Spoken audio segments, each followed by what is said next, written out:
Hello, for our project we did image processing, and this is Eric Huber, and Nathaniel McDonough. so for our project we use convolution to create image filters, and also our overall goal was to make an image out of dominoes, and we use MATLAB. So the filtering methods that we used for this, obviously convolution was a big part of this. We use convolution for several different image processing filters. Namely, we use the kernel method as our transfer function in 2 dimensions. So as you can see, regular convolution is just h of n convoluted with h of n, x of n convoluted with h of n.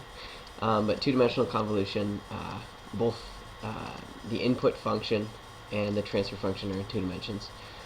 So in this case, the input image is a 2-dimensional image, while the transfer function is a 2-dimensional 3x3 kernel matrix.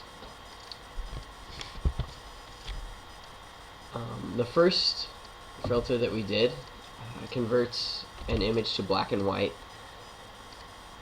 The MATLAB normally comes with or at least there was a... It comes with an RGB to gray image toolbox. However, for the MATLAB that we have available for us, we did not have access to that function, so we created our own function. Yeah, we had to write our own. So basically, this function just sampled it averaged the red, green, and then blue value, and then just set each one of those equal to the average. So pretty straightforward averaging function. And the effects can be seen right here.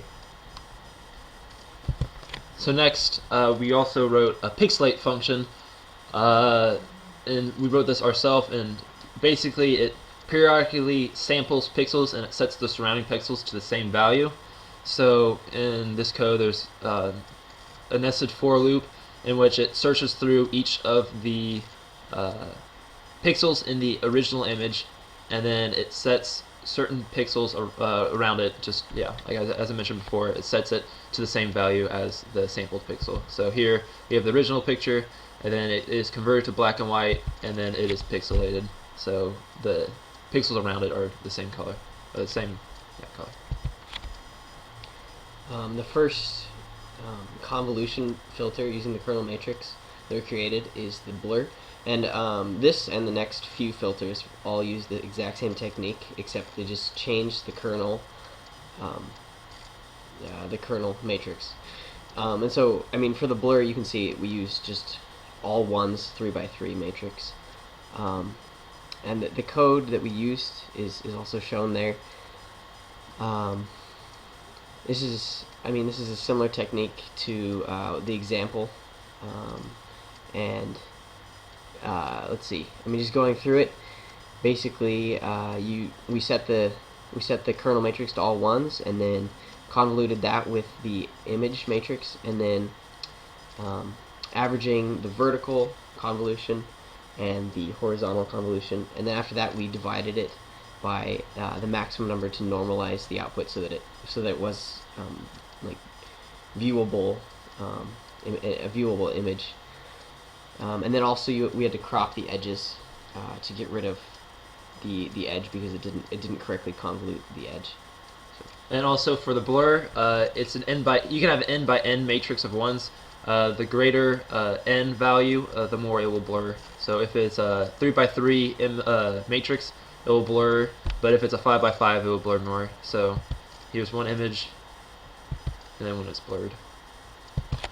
And then for sharpened, similar process. The only thing that's different is the kernel is changed. So instead of a kernel of all ones, as you see, it's a 0, -1, 0, -1, 5, -1, and then 0, -1, 0.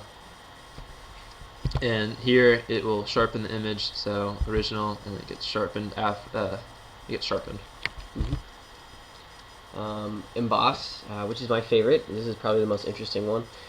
Like we said, same process, just the kernel's changed to, as you can see there, with -2, -1, so on. So original image again, and then embossed. And then the final kernel matrix that we used was the edge detect, and similarly, it just changes the kernel matrix, so the convolution is different. And as you see here, there's the original image, and then it is edge detected after we did convert to black and white.